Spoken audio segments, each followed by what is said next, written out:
हमारा प्रश्न है 300 KVA 6600 volt 440 volt delta star है।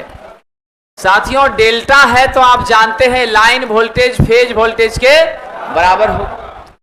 अगला आपका स्टार है तो यहां क्या दिया है साथियों, लाइन वोल्टेज है।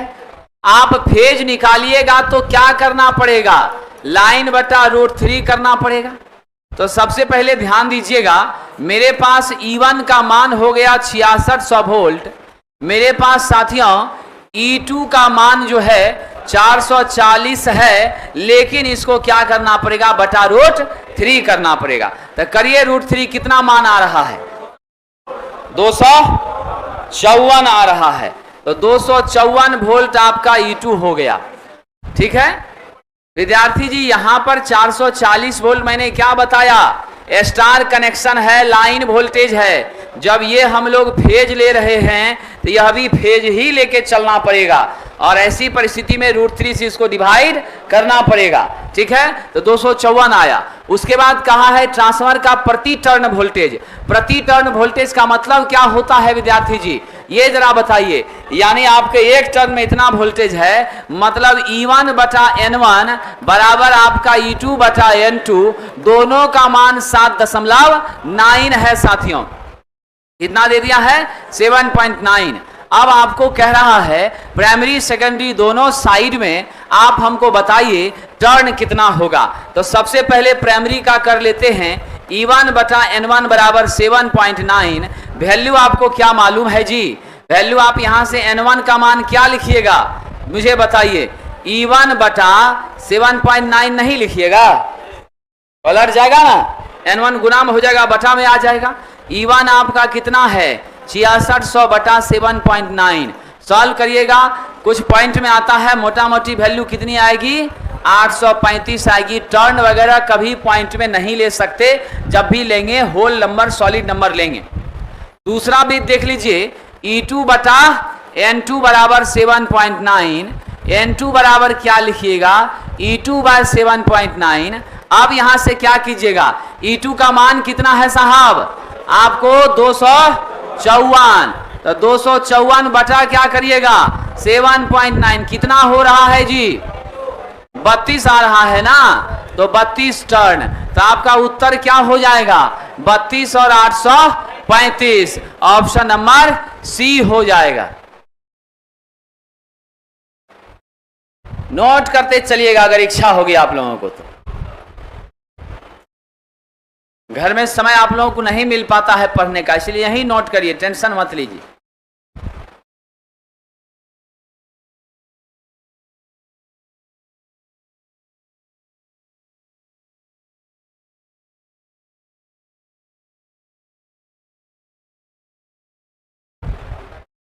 कह रहा विद्युत चित्रांकन में ट्रांसफार्मर को किस प्रकार दर्शाया जाता है, दो सर्किल को क्रॉस करके। इसका मतलब है ये मेरा प्राइमरी का सर्किट है, ये सेकेंडरी का सर्किट है, दोनों एक दूसरे से कैसे है जी, म्यूचुअली कपल्ड है, मतलब अन्योन्य प्रेरण के माध्यम से जुड़ा हुआ है।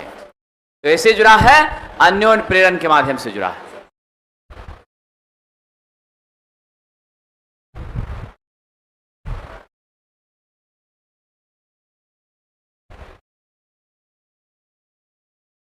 टेबल रहता है, 1.5 घंटा 1-1 घंटा कैसे चला पाएगी, दिक्कत होता है, परेशानी होता है। आइए साहब अगला प्रश्न है, 2000 बटा 200 वोल्ट और 20 के लिए ट्रांसफार्मर के द्वितीयक में कितना टर्न है, 66 टर्न है। यानी आपको फेरों की संख्या आप देख लीजिए साहब, N2 का मान 66 है, N1 का मान आपसे पूछ रहा है, V1 आपका 2000 है, अब V2 आपका क्या है 200 है। सरकार बन जाएगा जी, बनाइए जल्दी बनाइए,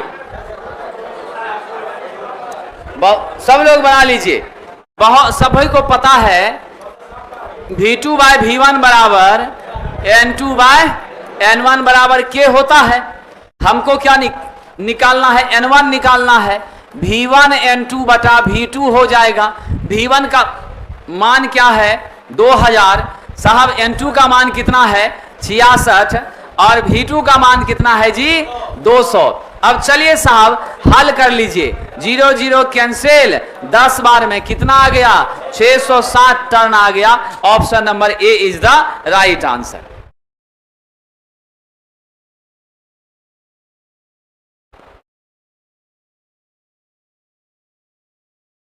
आइए साहब आगे बढ़ें। 200 वोल्ट इनपुट 400 वोल्ट आउटपुट के ट्रांसफार्मर के लिए प्राइमरी टर्न का अनुपात क्या होगा। वाह विद्यार्थी, कितना कठिन प्रश्न है। आउटपुट आपका कितना है जी, 400 वोल्ट, और इनपुट कितना है जी, 200 वोल्ट। कह रहा टर्न का अनुपात V2 बाय V1 बराबर N2 बाय N1 होता है ना साहब। लेकिन ट्रांसफार्मर के लिए प्राथमिक टर्न का अनुपात कह रहा है, तो क्या करिएगा, ऐसी परिस्थिति में आप सबको टर्न अनुपात N1 बटा N2 लेके चलना पड़ेगा। आप सबको मैंने बताया है, अगर बातें टर्न रेशियो की होगी तो क्या होगा, N1 बटा N2 लेके चलना पड़ेगा। ऐसे केस में साहब आप क्या करिएगा, V1 बटा V2 यानी 200 बटा 400 कितना हो गया, 1:2। राइट आंसर ए होगा। अगर इस तरह का करिएगा तो 2:1 हो जाएगा, उल्टा हो जाएगा। आंसर ए आपका कहीं नहीं है, परेशान होइएगा। हमेशा गांठ बांध लीजिएगा, टर्न रेशियो के लिए N1 बटा N2 और ट्रांसफॉर्मेशन रेशियो के लिए N2 बटा N1।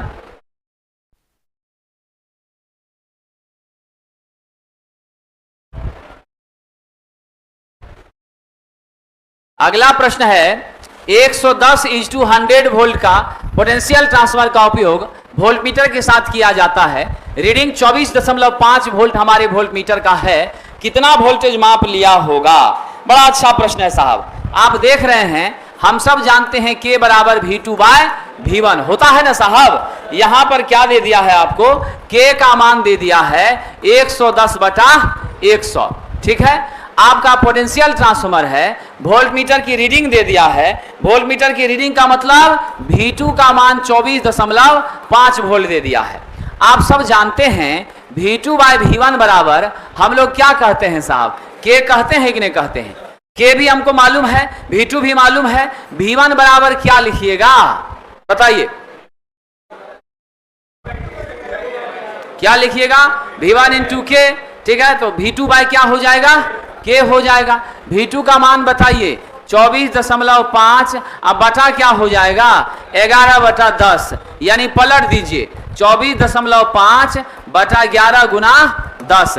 सॉल्व करिए विद्यार्थी, कितना वैल्यू आ रहा है आपका 26 एक सेकेंड, एक मिनट विद्यार्थी, मेरा क्या हो रहा है, हाँ उल्टा हो गया है, बिल्कुल बिल्कुल।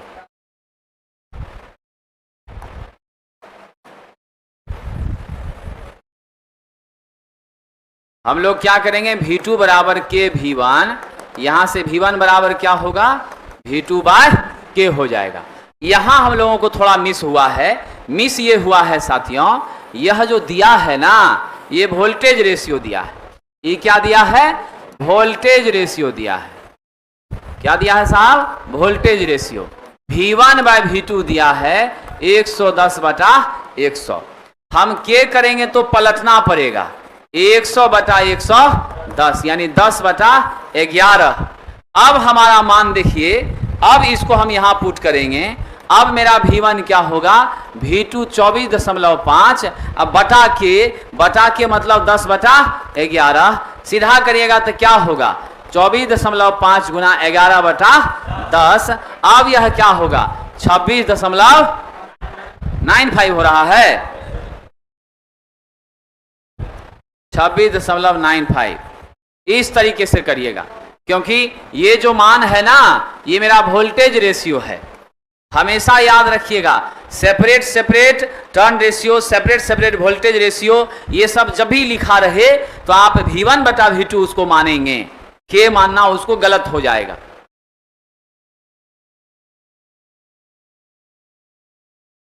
क्या विद्यार्थी,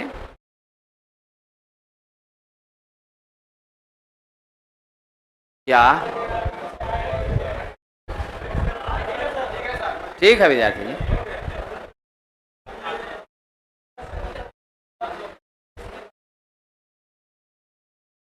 ठीक है।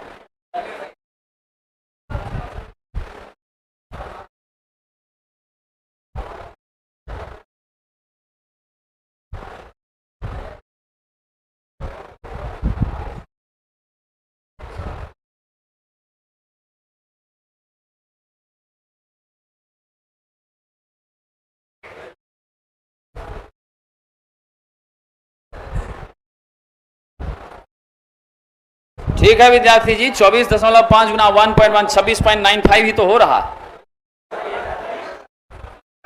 चलिए आगे बढ़ें।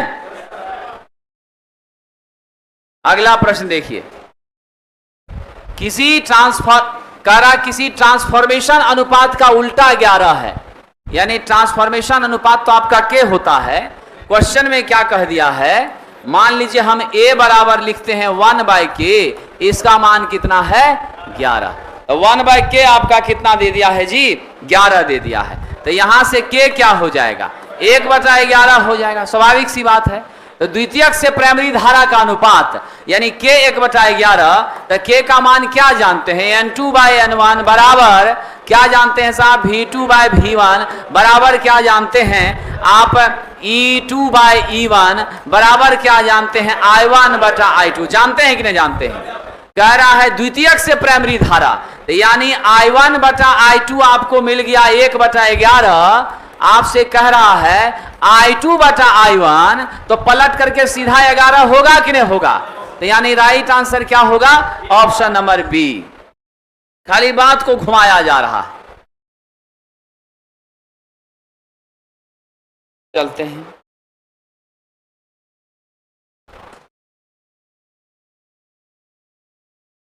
अगला प्रश्न है सरकार, हो गया, नोट कर लिए। कह रहा है यदि एक ट्रांसफार्मर के द्वितीयक फेरे को दोगुना कर दिया जाए, यानी जो मेरा N2 है उसको क्या कर दिए दोगुना कर दिए, प्राइमरी वोल्टेज जो मेरा N1 है उसको क्या कर दिए आधा कर दिए, यानी हाफ N1 कर दिए। तो आप तो समझ ही नहीं विद्यार्थी जी वोल्टेज पे क्या फर्क पड़ेगा।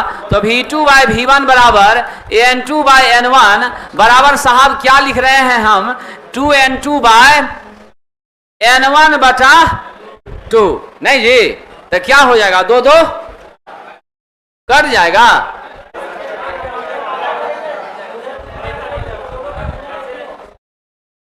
इधर दोगुना कर रहे हैं, इधर क्या कर रहे हैं आधा कर रहे हैं। ध्यान दीजिएगा क्या कह रहा है प्राइमरी वोल्टेज को आधा कह रहा है। ठीक ठीक ठीक, हाँ हाँ, क्या कह रहा है प्राइमरी वोल्टेज को आधा कर रहा है। तो प्राइमरी वोल्टेज मेरा V1 है, V1 कितना हो रहा है V1/2 हो रहा है, नहीं तो क्या फर्क पड़ रहा है इधर V1/2 उधर 2N2, तो क्या हो जाएगा सेकेंडरी वोल्टेज का मान, सेकेंडरी का मान। तो सेकेंडरी का मान कैसे निकालते हैं देखिए जरा रिलेशन, V2/V1 बराबर N2/N1 कोना कोनी गुना करिए, V2 बराबर क्या होगा N2V1/N1, यही ना होता है। अब आपको कह रहा है N2 हो गया 2N2, अब मेरा साहब V1 हो गया V1/2 और नीचे मेरा N1, 2-2 कट गया। N2V1/N1 जो पहले होता था वही अभी हो रहा है कि नहीं हो रहा, यानी आपका V2 जैसा था वैसा ही हो रहा है, कोई बदलाव नहीं है, कोई बदलाव नहीं है। यानी इस एनालिसिस को आप यूज करिएगा। V2/V1 बराबर N2/N1, क्वेश्चन कह रहा है N2 को दोगुना कर दिए तो 2N2 लिख दिए, V1 को आधा कर दिए तो V1/2 लिख दिए, नीचे N1 एज इट इज है, 2-2 कट गया। जो वैल्यू मेरा पहले से मिलता था N2V1/N1 वही वैल्यू मेरा अभी भी मिल रहा है, मामला कोई चेंजिंग नहीं है साहब। आइए साहब अंकित बाबू, ऊपर लेवल पढ़ करके क्या कीजिएगा वो तो परीक्षा में पता चल जाएगा, है कि नहीं है। ये आप ही का लेवल है, ऊपर आपसे नहीं है। इस तरह के प्रश्न बिहार इलेक्ट्रिसिटी बोर्ड ने पूछे हैं वही आपको बताया जा रहा है। बाकी आपका मन है ऑफलाइन होकर के बैठ जाइए, वीडियो मत देखिए, कौन रोक रहा है। ये तो अपनी इच्छा है, अपना चीज है, अपना मन है, समझे कि नहीं।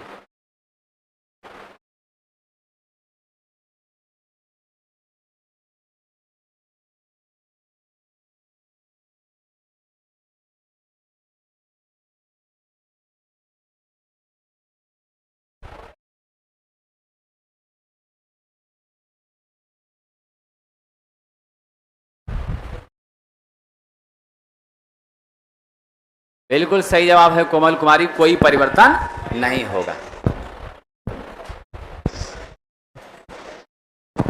ट्रांसफार्मर में जितना आपको पढ़ाया गया है, बिहार इलेक्ट्रिसिटी बोर्ड इसी तरह की चीजें आपसे पूछता है और उसी को ध्यान में रख करके आपको सारी बातें बताई गई है।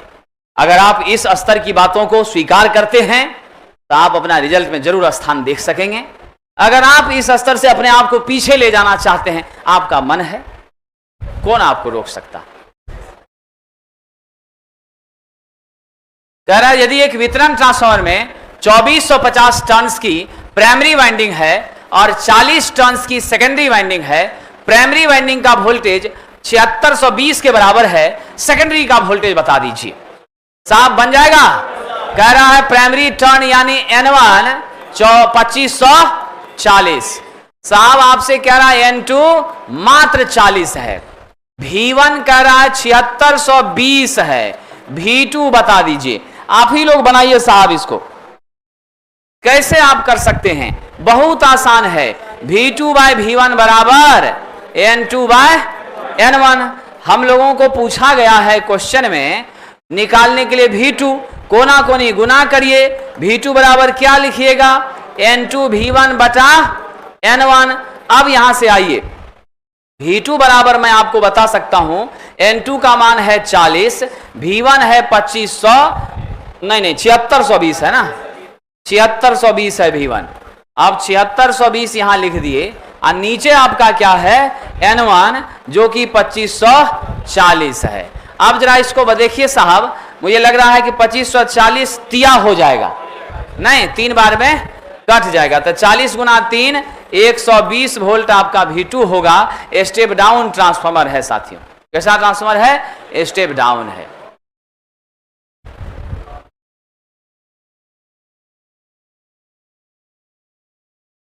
साहब क्वेश्चन नंबर 7 में तो यही बात था, V2 बटा V1 बराबर N2 बटा N1। V2 बराबर क्या है? यही को कोना कोनी मल्टीप्लाई कर दिए तो V2 बराबर क्या मिला मुझे? N2 V1 बटा N1 लिख दिए। क्वेश्चन करा कि N2 को 2 गुना किए तो 2N2, V1 को आधा किए तो V1 बटा 2, 2 कट गया। N2 V1 बटा N1 जो यहां था वही यहां मिला, पहले जितना बाद में उतना कोई फर्क नहीं पड़ रहा है। आइए साहब चलिए, इस वाले क्वेश्चन में भी वही काम किया। V2 V1 हमको दिया है, मतलब N1 N2 V1 दिया है, V2 निकालना है। ट्रांसफॉर्मेशन रेशियो से सिंप्लीफाई किए, सब मान को रखे, वैल्यू हमको मिल गया। आइए साहब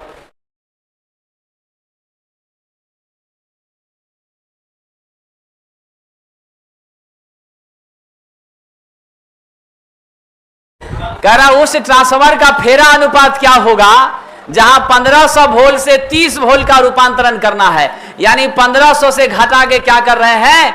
30 कर रहे हैं, यानी कि आप साथियों V1 से V2 को कम कर रहे हैं। सरकार जल्दी से बता दीजिए, फेरा अनुपात की बात हो रही है तो यहां समझिएगा कंसेप्ट को, यही थोड़ा हम लोग गड़बड़ी करेंगे।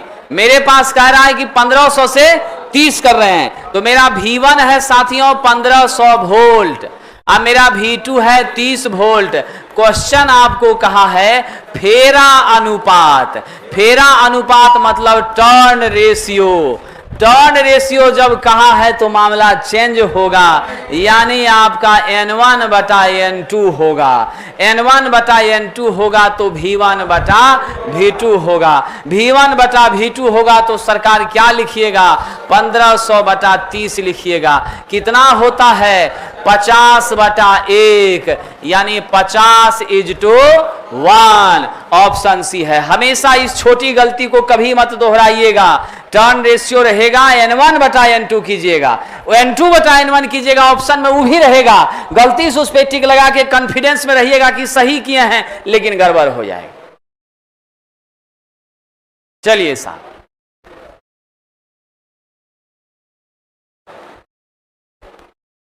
अब बढ़ते हैं।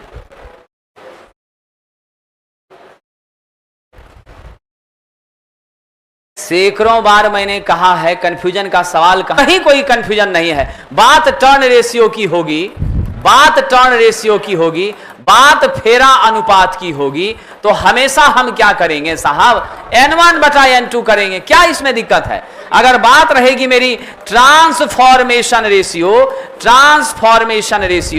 तब हम स्वाभाविक रूप से क्या लेंगे साहब, n2 बटा n1 लेंगे, हम v2 बटा v1 लेंगे, हम e2 बटा e1 लेंगे, हम i1 बटा i2 लेंगे। इसको नोट कर लीजिए अपने कॉपी पर, जीवन में कभी कंफ्यूजन की क्या आवश्यकता है। तब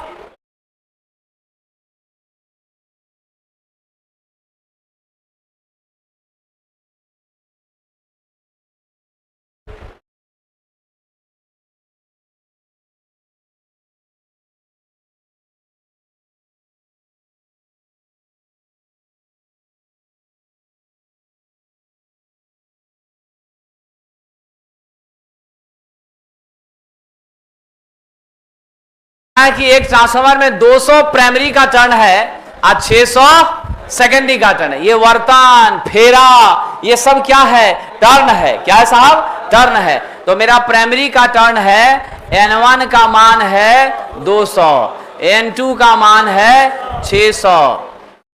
कह रहा है यदि वाइंडिंग में 110 वोल्ट का सप्लाई दिया जाए, यानी V1 110 वोल्ट हो और मेरी फ्लक्स कितनी जा रही है, 5 मिली वेबर, इसको लिख सकते हैं 5 गुना 10 के पावर -3 वेबर। आपसे पूछ रहा है हम कितनी आवृत्ति प्रदान कर रहे हैं, F निकालने आपसे कह रहा है। आइए जरा, कौन सा ऐसा सूत्र है जहां F भी इन सभी के साथ आता है। आप जानते हैं मेरा जो EMF है E1 क्या होता है, 4.44 phi mF N1। यहां से F निकालिएगा तो क्या लिखिएगा, E1 बटा 4.44 phi m N1 लिखिएगा ना साहब।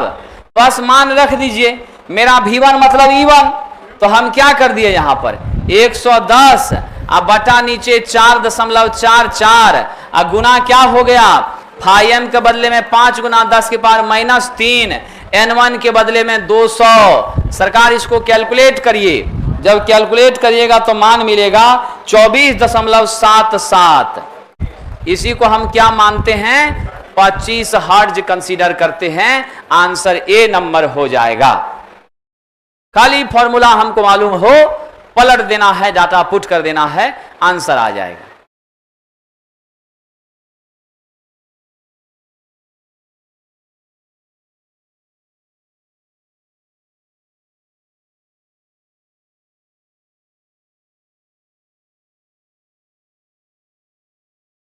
एक कला ट्रांसफार्मर में primary winding 400, primary turn 400, secondary turn 1000, यानी N1 400 है और N2 कितना है जी, 1000 है। क्वेश्चन आपसे कह रहा है हमको I2 बटा I1 ज्ञात करके बताइए। जब क्वेश्चन अपने कह रहा है कि I2 बटा I1, तो हमको यही निकालना पड़ेगा।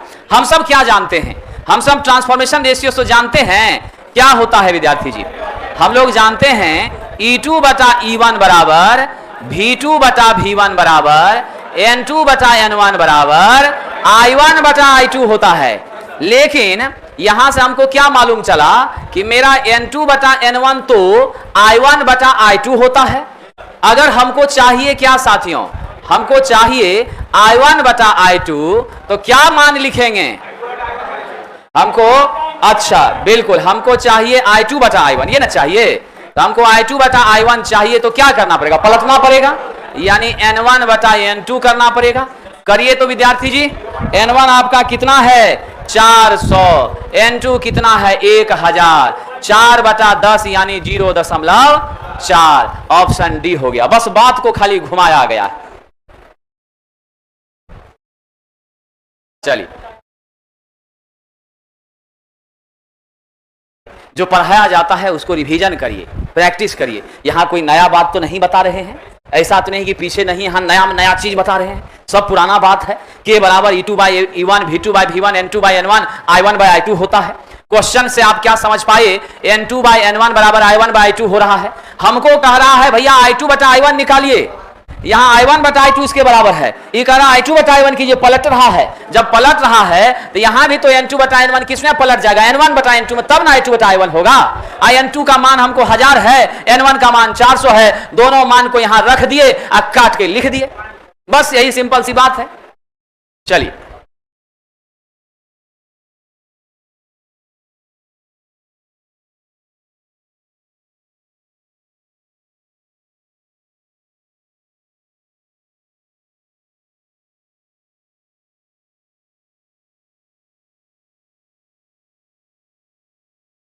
पर है I2 बटा I1 है, इसी को ना तीर देके लिखे हैं कि I2 बटा I1 है।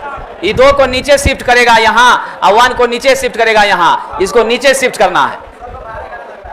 I2 बटा I1 यहां जब बार बार बता रहे हैं, लगने से क्या होता है? चलिए, लगने से थोड़े कुछ होता है। आइए साहब,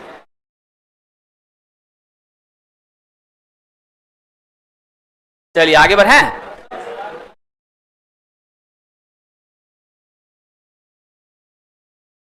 अगला प्रश्न है, एक ट्रांसफार्मर में K का मान 10 दिया है, R1 का मान 0.1 दिया है। K दे दिया है 10, ठीक है। K कितना दे दिया है? 10 दे दिया है। R1 हमको कितना दे दिया है जी? 0.1 ओम दे दिया है। कह रहा है द्वितीयक के रूप में निर्दिष्ट समतुल्य प्राथमिक प्रतिरोध क्या होगा। यानी आपका द्वितीयक के रूप में, सेकेंडरी के रूप में आपको कह रहा है निर्दिष्ट प्राथमिक प्रतिरोध कितना होगा। यानी आपको साहब R2 निकालने के लिए पूछ रहा है। कैसे निकालिएगा साहब? आप सब एक छोटा सा रिलेशन जानते हैं। मेरा रिलेशन होता है K बराबर, तो आप सबको याद है V2 बाय V1 बराबर I1 बाय I2। यहीं से एक छोटा रिलेशन हमेशा के लिए याद रखिएगा, यह under root Z2 bye Z1 के बराबर होता है। स्क्वायर टर्म में जाता है K, तो हम इसको क्या कर दिया? Under root Z2 bye Z1। Z2 के अंदर ही मेरा समाहित क्या होता है? R, स्वाभाविक रूप से रेजिस्टेंस रहता है। तो इस परिस्थिति में साथियों हम क्या करेंगे? K बराबर under root R2 bye R1 होगा। अब यहां से देखिए, मान तो आपको दे दिया गया है, K का मान 10 दे दिया है, R2 का मान आपको मालूम नहीं है, R1 0.1 दे दिया है। यहां से आप R2 हल कर लीजिए, दोनों तरफ स्क्वायर करके सिंप्लीफाई कर लीजिए। क्या आ जाएगा? इधर आपका हो जाएगा 100 और 0.1 बाहर आ जाएगा। कितना हो जाएगा? 10 ओम हो जाएगा। Z इंपीडेंस विद्यार्थी लिख लीजिए कॉपी पर, फिर से लिख लीजिए। Z क्या है? इंपीडेंस है। इसी को हिंदी में क्या कहते हैं? प्रतिबाधा कहते हैं। इसी का यूनिट क्या होता है? ओम होता है। R क्या है विद्यार्थी? रेजिस्टेंस है। इसी को हिंदी में क्या कहते हैं? प्रतिरोध कहते हैं। इसी का यूनिट क्या होता है? ओम होता है।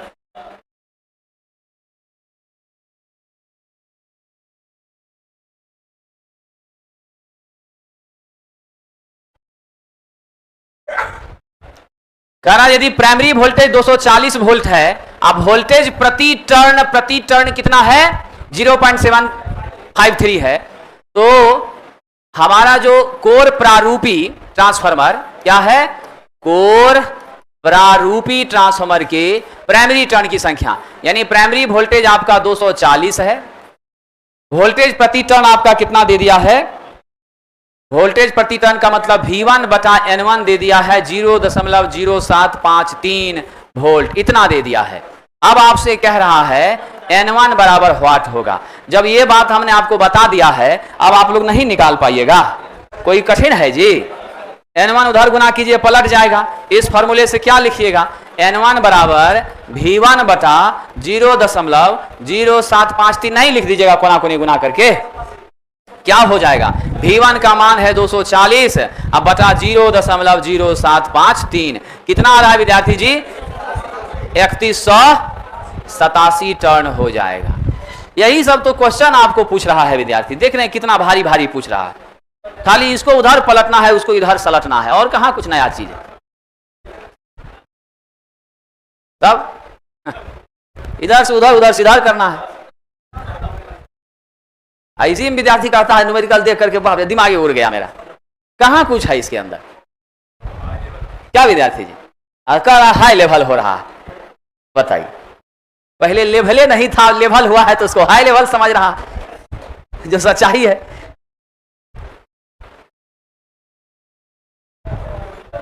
है ना जी। आइए आगे बढ़ें।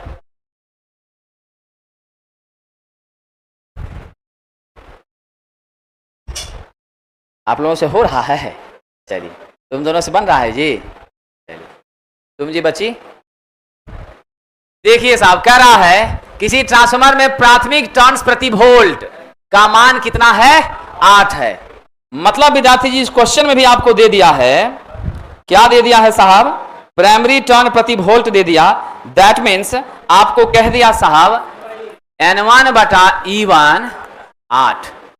प्राइमरी वोल्टेज E1 कितना दे दिया? 110। सेकेंडरी वोल्टेज E2 V2 कुछ भी लिखिएगा, कोई दिक्कत नहीं है। आप यहां E2 लिख दीजिए, क्या हो गया? 25। आपसे कह रहा है N2 बताइए कितना होगा। निकालिए पहले। दोनों कह रहा है, कोई बात नहीं है, दोनों निकाल लीजिए। दोनों कह रहा, दोनों निकाल लीजिए। N1 बटा E1 आपको 8 दे दिया, E1 का वैल्यू 110 दे दिया। तो हम सबसे पहले क्या करें? N1 बटा E1 बराबर 8 है, यहां से नहीं लिखिएगा। N1 बराबर E1 गुना, क्या विद्यार्थी जी लिख सकते हैं कि नहीं लिख सकते? E1 का गुना क्या है? मान क्या है? E1 मेरा 110 है, गुना 8 कर दीजिए, 880 हो गया। अब जरा आ जाइए, N2 आपके पास कितना है? नहीं मालूम है।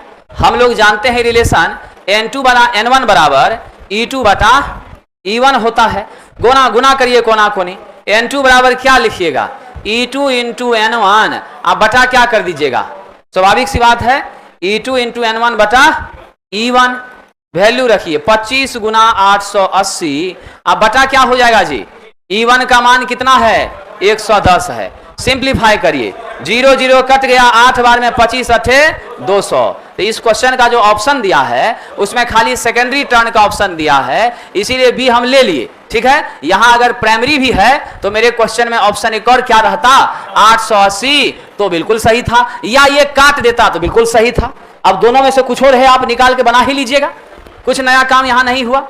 चलिए विद्यार्थी जी, इसमें कुछ भारी नहीं होता है, सब जगह तो E1 N1 N2 V1 V2 V2 V1 बस यही सब तो हो रहा है। इतनी छोटी बात कैसे याद नहीं रहेगी? 50,000 की सैलरी का नौकरी पाना चाहते हैं, इतना छोटा चीज माइंड में याद नहीं रह रहा है, तो ऐसे कमजोर ब्रेन को सरकार काहे उठाएगी? स्वाभाविक सी बात है। तब अब सैलरी 50,000 देंगे, आप 300 रुपया में एक लेबर को लाते हैं, बेचारा 1 मिनट के लिए बैठता है, कपार पे चढ़ जाते हैं, अब वो तो 50,000 का सैलरी देगा, तो वो आपको कैसे छोड़ देगा ये? तब तो बात जरा सोचिए। क्या विद्यार्थी गलत कह रहे हैं तो फांसी दे दीजिए आप हमको, है कि नहीं?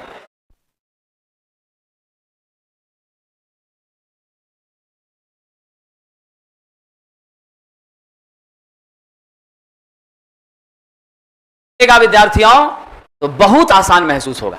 मेरे साथ चलिएगा, बहुत आसान लगेगा। हमसे पीछे हो जाइएगा, जीवन में कोई उपाय नहीं। मेरे साथ चलिए, मेरे पैरेलल चलिए और उस हिसाब से मेहनत करते हुए बढ़िए। मैं विश्वास दिलाता हूं कि 1-1.25 महीने बाद जब आपका सिलेबस फिनिश होगा और तब आप रिवीजन करेंगे, तो मैं यकीन के साथ कहता हूं कि ट्रेड आपका इतना मजबूत हो चुका रहेगा कि इस दुनिया में, इस हिंदुस्तान में ट्रेड के लेवल की किसी परीक्षा में बैठिएगा आप, तो आपसे सब क्वेश्चन बनेगा, कुछ नहीं छूटेगा। ये जान लीजिए आप, समझे कि नहीं?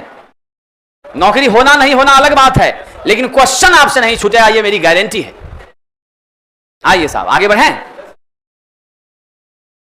44 kVA 11,000 बटा 220 वोल्ट का परिणामित्र की सेकेंडरी 25 टन है, यानी N2 कितना है जी? 25 है। कह रहा है N1 का मान क्या होगा? सेकेंडरी वाइंडिंग में प्रवाहित हो रही विद्युत धारा की गणना। अच्छा, प्राइमरी टर्न की संख्या और प्राइमरी एवं सेकेंडरी वाइंडिंग में प्रवाहित हो रही विद्युत धारा का मान। तो प्राइमरी सेकेंडरी में प्रवाहित विद्युत धारा, यानी हम लोगों को I1 I2 भी क्या करना है? निकालना है। तो आइए जरा हम लोग कार्यक्रम को यहां आगे बढ़ाते हैं। क्या होगा साहब? प्राइमरी एवं सेकेंडरी वाइंडिंग में प्रवाहित हो रही विद्युत धारा की गणना करें, तो हम लोगों को यहां I2 निकालना है, I1 भी निकालना है। क्वेश्चन जो है उस हिसाब से क्या क्या मान दे दिया है हमको? V1 दे दिया है 11,000 वोल्ट, V2 दे दिया है 220 वोल्ट, पावर दे दिया है 44 किलो वोल्ट एम्पियर, और N2 भी हमको दे दिया है। और ये लिखे विद्वानों, सबसे पहले हम एक काम करते हैं, जानते हैं हम N2 बटा N1 बराबर मेरा क्या होता है, V2 बटा V1 होता है। वैज्ञानिक जी यहां से N1 का मान क्या लिखिएगा, N2 गुना V1 कोना कोनी गुना कीजिएगा और नीचे साहब मान जल्दी से लिखिए तो N2 का मान है 25, V1 का मान है साहब 11,000। अब बटा सरकार कर दीजिए, V2 कितना है 220, सिंप्लीफाई करिए साहब, कितना आ रहा है 1250 आ रहा है N1, तो यानी आपको N1 मिल गया 1250। ठीक है, अब हम लोग क्या करेंगे साथियों, I1 I2 निकालना है। तो सबसे पहले हम निकालते हैं I1। कैसे निकालेंगे जी विद्यार्थी, आपको क्या मालूम है, V1 I1 बराबर V2 I2 बराबर सरकार क्या होता है 44 KVA क्वेश्चन दे दिया है, यही मेरा पावर है। V1 I1 बराबर V2 I2 बराबर 44 KVA।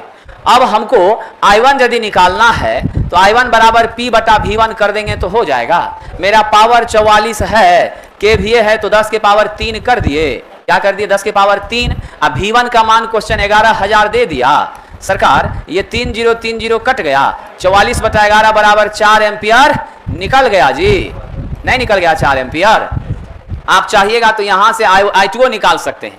इसी फॉर्मूला से साहब जी हम I2 निकालेंगे तो क्या लिखेंगे, P बटा V2 लिखेंगे कि नहीं लिखेंगे, है ना, इस तरीके से भी निकाल सकते हैं। तो हम लिख दिए P बटा V2, तो क्या हो जाएगा साहब, P का मान फिर 44 गुना 10 के पावर 3, अब बटा साहेब क्या होगा, V2 कितना है जी 220 है साहब। अब सिंप्लीफाई कीजिए, 0 से 1 0 कटेगा, 44 22 दूनी 44 कितना हो गया 200 एम्पियर हो गया। क्वेश्चन में सिर्फ सेकेंडरी के करंट का मान दिया है, उत्तर हम क्या ले लेंगे 200 एम्पियर ले लेंगे। बस ये छोटा सा रिलेशन जो सब दिन आपको याद है, V1 I1 V2 I2 के बराबर होता है, वही पावर होती है। पावर दे दिया है V1 दे दिया है, पावर दे दिया है V2 दे दिया है, नहीं निकाल लेंगे, आराम से निकाल लेंगे। आपका मन होगा तो इस वाला पर भी रख के निकाल सकते हैं, N2 बाय N1 बराबर I1 बाय I2 करके भी निकाल लीजिए, जैसे इच्छा होगी वैसे निकाल लीजिए। क्या विद्यार्थी, क्या हुआ,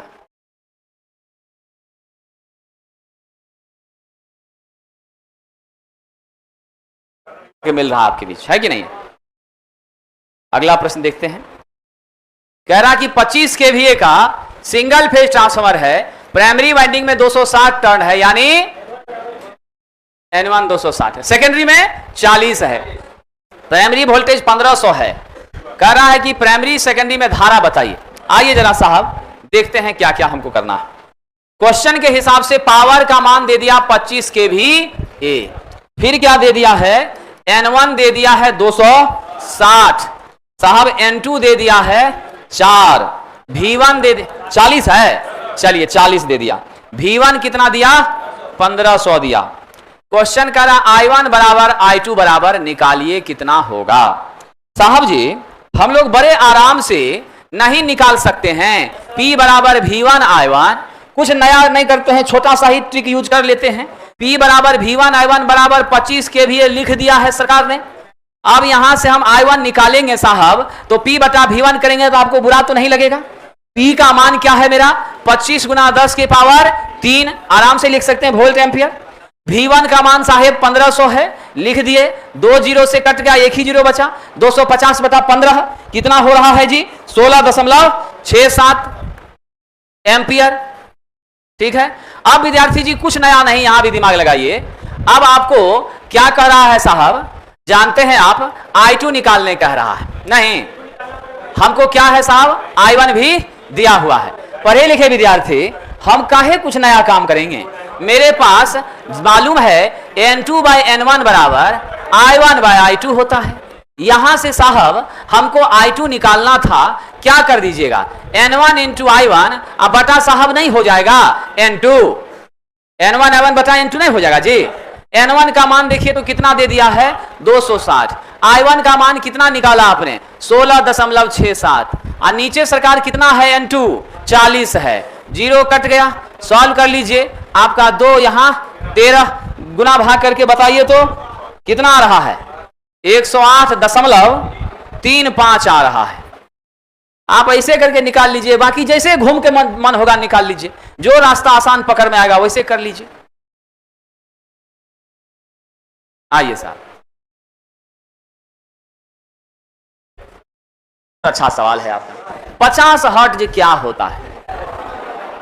50 हर्ट्ज हमारे भारत की निर्धारित आवृत्ति होती है जिस पर सिंगल फेज एसी से या 3 फेज एसी पर संचालित सभी उपकरण काम करते हैं और यह आवृत्ति इकाई समय में दोलनों की संख्या को कहते हैं। Number of cycle completed in A second is called frequency. ठीक है, तो भारत की जो निर्धारित हमारी आवृत्ति है वो 50 हर्ट्ज होती है। प्लस माइनस 3% होता है जो टॉलरेंस है। मैन्युफैक्चरिंग एजेंसी कंपनी में कोई सिस्टम बनाते समय 3% ऊपर नीचे भी फ्रीक्वेंसी कर जाता है तो दिक्कत नहीं होता है। यानी 48.5 से लेकर 51.5 हर्ट्ज का उपकरण अगर तैयार हो जाए भारत में काम करेगा। इसका यह मतलब होता है सीधे शब्दों में 50 हर्ट्ज भारत की रेटेड फ्रीक्वेंसी है। क्या है साहब? रेटेड फ्रीक्वेंसी है। इच्छा होगी तो प्रश्न पूछने वाले महानुभाव लिख लीजिएगा तो बहुत बड़ा उपकार मेरे ऊपर होगा। आइए आगे बढ़ते हैं। कह रहा है साहब 10 ओम प्रतिरोधी भार को परिणामित्र द्वारा ट्रांसफार्मर द्वारा 6250 ओम के आंतरिक प्रतिरोध वाले स्रोत के प्रतिबाधा के अनुरूप बनाया गया है। प्राइमरी के ट्रांसफार्मर के प्राइमरी सेकेंडरी के फेरों का अनुपात बताइए। बड़ा इंटरेस्टिंग क्वेश्चन है साहब। अभी जस्ट आप लोगों ने देखा था सरकार, एक छोटी सी चीज आपको मैंने बताई थी, V2/V1 इक्वल टू, मैंने आपसे कहा था N2/N1 बराबर साहब I1 बाय I2 बराबर अंदर में क्या बताया था? अंडर रूट Z2 बाय, है ना? इसी का यूज करिए और काम करिए। यानी यहां से आप क्या लिखिएगा? R1 बाय R2 बराबर K स्क्वायर। K स्क्वायर मतलब सरकार N1 बाय N2 का, काहे कि जो Z2 N2 Z2 V2 Z2 I1 वाला रेशियो चलता है तो R1 R2 दिया है ना, N1 N2 का स्क्वायर कर देंगे। साहिब जी अब मुझे यहां से बता दीजिए, दोनों का अनुपात न पूछ रहा है, मान तो अलग अलग नहीं ना पूछ रहा है। यानी N1 बाय N2 का होल स्क्वायर बराबर साहब क्या लिखिएगा? R1 आपका 10 है, R2 कितना है जी? 6200। अच्छा अच्छा अच्छा, एक 10 ओम का प्रतिरोधी भार को इतना ओम के द्वारा आंतरिक प्रतिरोध प्रवाहित। अच्छा ठीक है, तो यहां विद्यार्थी जी आप क्या करेंगे? हमारा N1 bye N2 R1 bye R2 6250 बटा क्या हो जाएगा? 10। आप क्या करिएगा? सिर्फ इतना लिखिएगा। अब इसको सिंप्लीफाई कर लीजिए, 6250 625 हो गया। तो N1 बाय N2 ही ना फेरा अनुपात होता है। क्या होता है? फेरा अनुपात। तो यही आपका 625 है, अंडर रूट हो जाएगा। कितना हो गया साहब? उत्तर क्या दीजिएगा? C number.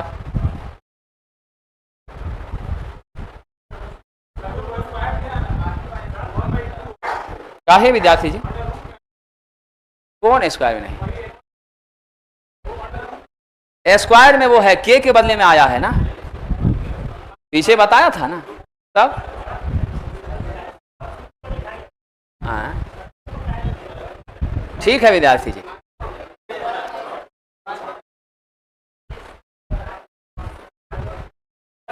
ठीक है ठीक है, प्रतिरोधी भार है, भार के साथ में कौन जुड़ा रहेगा? सेकेंडरी ना। वहां क्या करा? प्रतिरोधी भार, भार के साथ कौन जुड़ा है? सेकेंडरी। 10 मेरा R2 है विद्यार्थी, 6250 मेरा R1 है।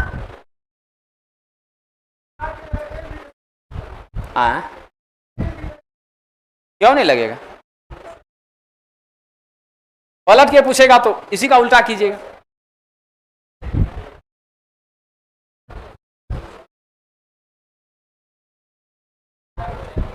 चलिए आगे बढ़ते हैं साहेब,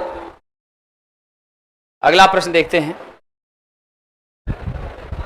1500 वोल्ट 50 हर्ट्ज सप्लाई से जोड़े गए 250 द्वितीयक टर्न्स और 50 हर्ट्ज वाले सिंगल फेज ट्रांसफार्मर के लिए फ्लक्स का मान क्या होगा? यानी आपका साथियों 1500 वोल्ट क्या है मेरा? V1 है। फ्रीक्वेंसी मेरी क्या है? 50 हर्ट्ज है। सेकेंडरी टर्न्स क्या है? 250 द्वितीयक टर्न्स। तो मेरा N2 कितना है? ठीक है 250, यानी N2 मेरा क्या हो गया? 250।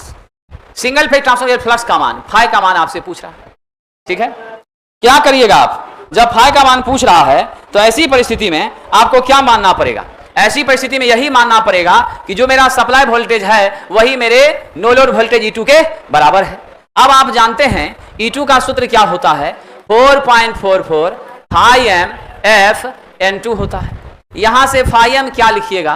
E2 बटा 4.44 Fn2 मान बैठा दीजिए 1500 बटा क्या करिएगा 4.44 गुना 50, N2 कितना है जी 250। सॉल्व कर लीजिए विद्यार्थी, कितना आ रहा है 0.027 वेबर यूनिट होता है। बी नंबर दे दीजिए।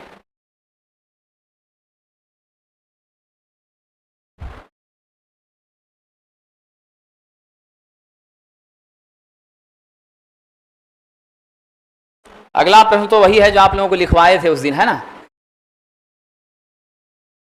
R2 जो है अपने घर से प्राइमरी की तरफ आ रहा है, जब सेकेंडरी से प्राइमरी की तरफ आएगा तो के स्क्वायर से भाग देंगे, प्राइमरी सेकेंडरी की तरफ जाएगा तो क्या करेंगे के स्क्वायर से गुना करेंगे।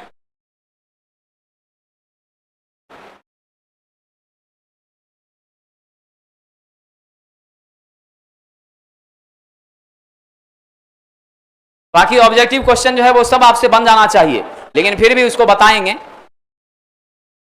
आप लोग घर में प्रयास कीजिएगा, बनाइएगा, ठीक है कि नहीं। समझ रही है ना। यदि एक ट्रांसफार्मर में R2 आपका क्या है सेकेंडरी रेजिस्टेंस है, K मेरा क्या है ट्रांसफॉर्मेशन रेशियो है, प्राथमिक के रूप में निर्दिष्ट समतुल्य माध्यमिक प्रतिरोध, यानी हम सेकेंडरी से किधर जाते हैं जी, ध्यान रखिएगा, हम सेकेंडरी से, बिल्कुल सेकेंडरी से प्राइमरी को संदर्भित करते हैं, रेफर करते हैं, प्राइमरी को संदर्भित करते हैं। तो ऐसी परिस्थिति में आप सबको याद है R01 होगा, सेकेंडरी से प्राइमरी की तरफ भेज रहे हैं तो क्या होगा R01 होगा। इसका मान R1 तो अपने घर में है एज इट इज, लेकिन ये R2 डैश हो जाएगा। R2 डैश के बारे में आपको मालूम है ना, R2 बटा क्या हो जाएगा K का स्क्वायर हो जाएगा। यही आपसे पूछ रहा था। तो हम सेकेंडरी से जब प्राइमरी की तरफ भेज रहे हैं तो मेरा R2 बटा K स्क्वायर मान हो जाएगा, उत्तर होगा R2 बाय K स्क्वायर। यही चीज विद्यार्थी जी अगर कह दे कि प्राइमरी से किधर भेजा गया है, बिल्कुल प्राइमरी से सेकेंडरी की तरफ संदर्भित हो, रेफर किया जाए, संदर्भित हो, तब सरकार आप R02 बराबर क्या लिखिएगा R2 प्लस R1 डैश। नहीं साहब, अब R1 डैश आपका क्या होगा K square into K square into R1 हो। चलिए आगे बढ़े साहब।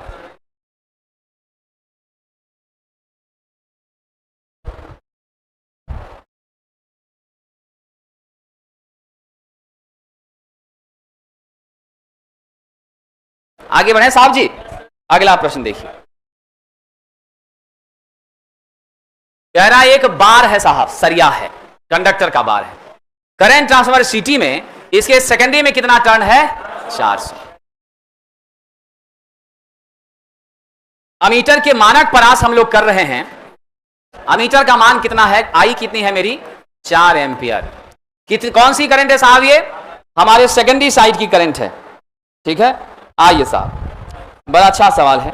द्वितीयक पर कितने बर्तन है, 400 बर्तन है। अमीटर के मानक परास की बात हो रही है। अब आपसे पूछ रहा है बस बार धारा ज्ञात कीजिए।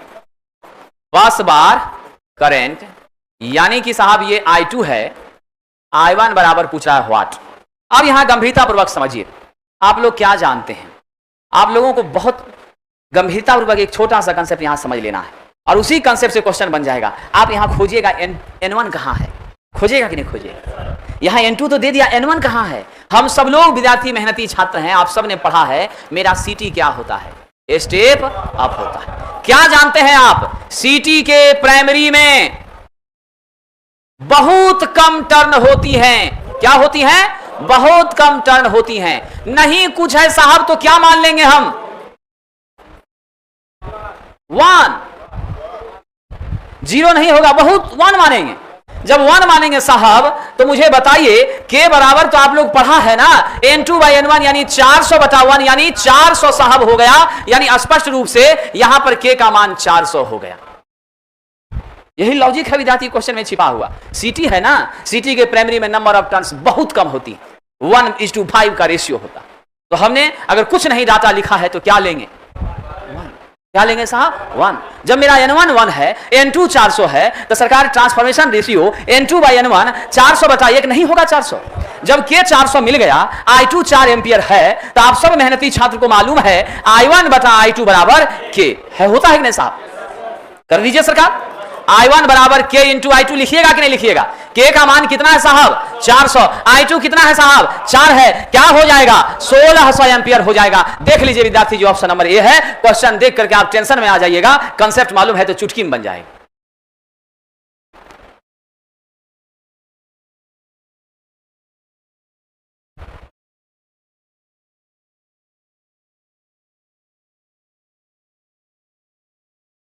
विद्यार्थी जी बहुत अच्छे विद्यार्थी हैं आप। V1 E2 के बराबर कैसे हो गया साहब? E2 मेरा नो लोड का सेकेंडरी वोल्टेज है, मेरे सर्किट में कोई ड्रॉप हुआ ही नहीं है, जितना V1 है उतना ही स्वाभाविक रूप से मेरा E2 हो जाएगा। इसमें कौन सी चिंता की बात? आपको 100 रुपया दिए, सुबह से शाम तक आप जो हैं घर में खाना राशन पानी सब था ही, बाहर जाकर के आपको कुछ खरीदने का जरूरत ही नहीं महसूस हुआ। सामने में पूछे कितना पैसा है जी, तो सर जी 100 रुपया बचले है, बोलिएगा कि नहीं बोलिए?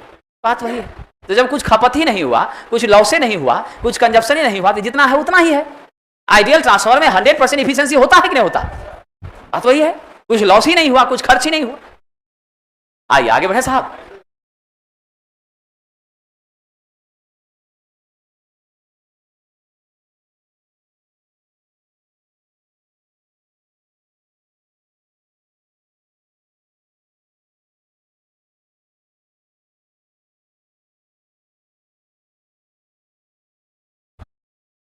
बड़ा अच्छा प्रश्न है।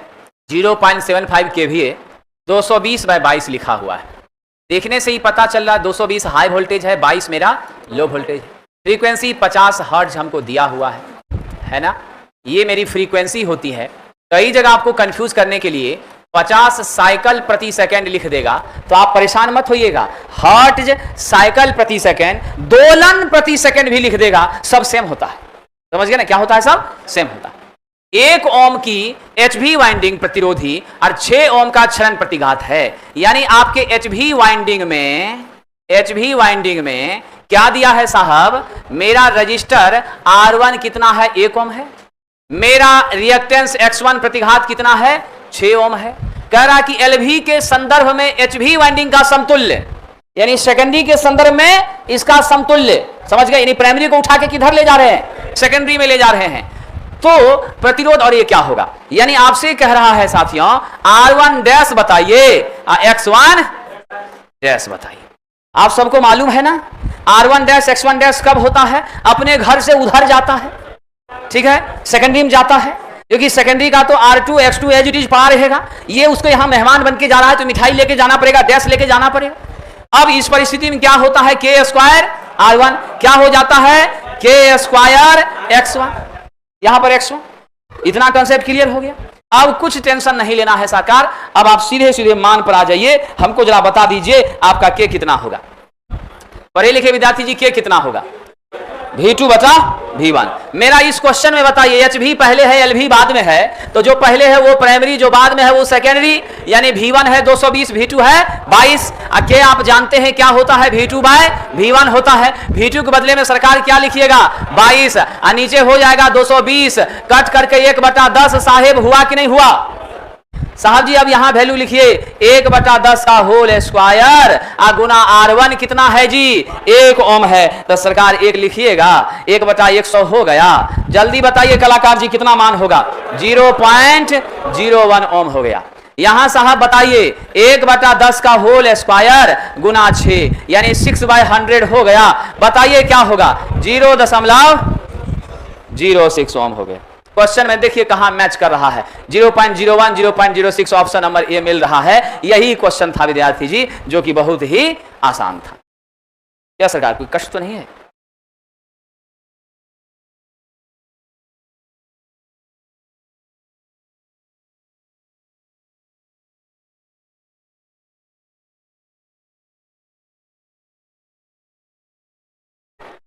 विद्यार्थी जी K² करना है, अगर प्रिंटिंग मिस्टेक है तो आपके पास कलम है, सुधार लीजिए, ठीक है? यहां जो मानव आपको बता रहा है उसके हिसाब से आपको चलना है, ठीक है कि नहीं? बिल्कुल। आइए आगे बढ़ते हैं। मेरा प्राइमरी उठ करके सेकेंडरी की तरफ जा रहा है तो हम किस में डैश लगाएंगे? R1 में लगाएंगे। सेकेंडरी उठ करके प्राइमरी में आएगा तो किस में डैश लगाएंगे? R2 में, X2 में लगाएंगे। समझ रही तुम बच्ची? तुम समझ रही है जी? नहीं समझ रही, ध्यान नहीं दे रही थी तुम यहां। चलिए इसको देख लेते हैं, उसके बाद आगे के कार्यक्रम की ओर चलेंगे। ठीक है। 4 kVA के ट्रांसफार्मर में आयरन लॉस जो है 200 वाट है। फुल लोड पर कॉपर लॉस, देखिए कितना कठिन प्रश्न आपसे पूछ देता है।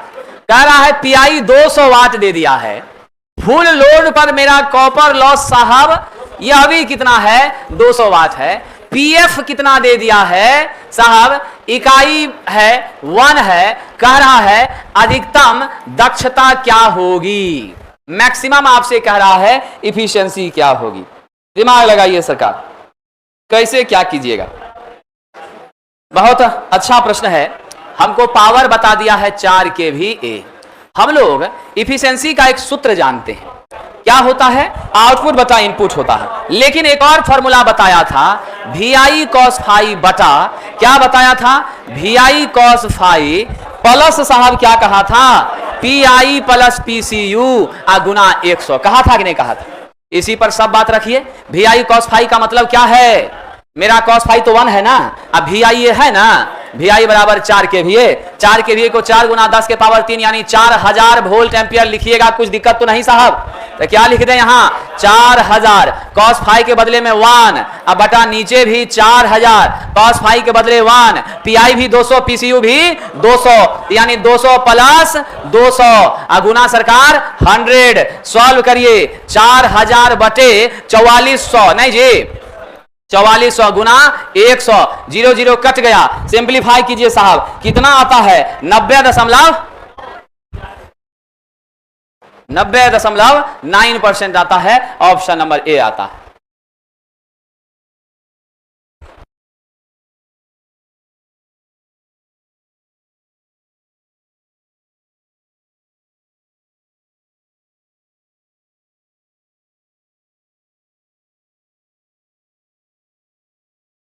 तो आज के कार्यक्रम को यहीं रोकते हैं साथियों। ईश्वर के आशीर्वाद से कल जो है आपकी सेवा में फिर हाजिर होने का प्रयास करेंगे। बहुत बहुत धन्यवाद। प्रैक्टिस कीजिए, क्वेश्चन बनाइए, रिवीजन करिए। सोमवार से हम लोग नए चैप्टर 3 फेज इंडक्शन मोटर की तरफ मूव करेंगे।